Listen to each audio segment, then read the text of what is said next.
in Buddhist philosophy,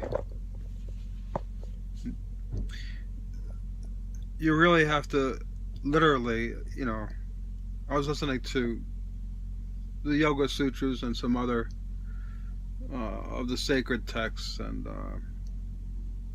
mm, that some Siddhartha book is beautiful. Forget the Yoga Sutras, the Siddhartha book. It's a novel about a Buddha, enlightenment, a man's struggle. But you really, literally, so anything the idea is that anything that you say, let's say I experience some growth, spiritual growth, or insight, and I have some understanding of how things work. The minute I try to put that into words, it becomes foolish. Because words can never express the experience. That's why teachings are only just to get you started, like to get you over the first obstacle, like the ferryman crossing you over the river. But the journey is yours. You can't really know anything from teachings. So the minute I open my mouth, it's so true. I heard it in the book. Things become foolish and sound foolish and hard to understand. But one literal truth of my experience is that you really have to leave all past behind, even family. You have to cease to become attached.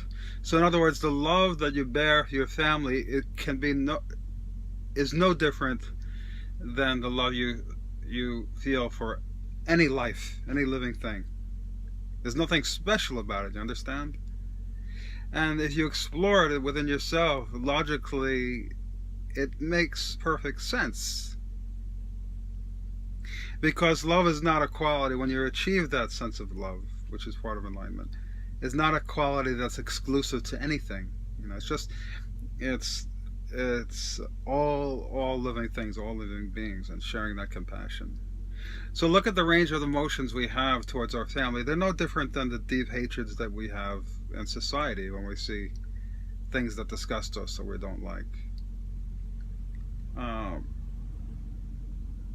So I guess it's the fact that life is sacred.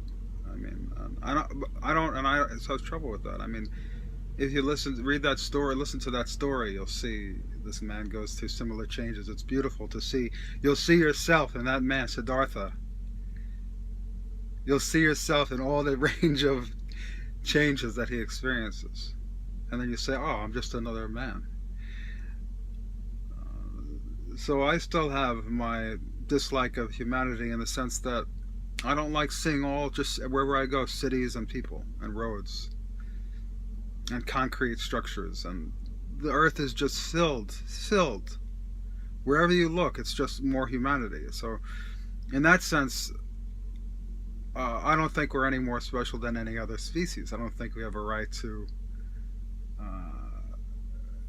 consume the living space, the literal earth, So, but so that's just it. Those are just two ideas. So the idea of I love you is a self-gratification. Just like going to a funeral and crying together is not for the person, it's for you, for the survivors. It's like a gratification.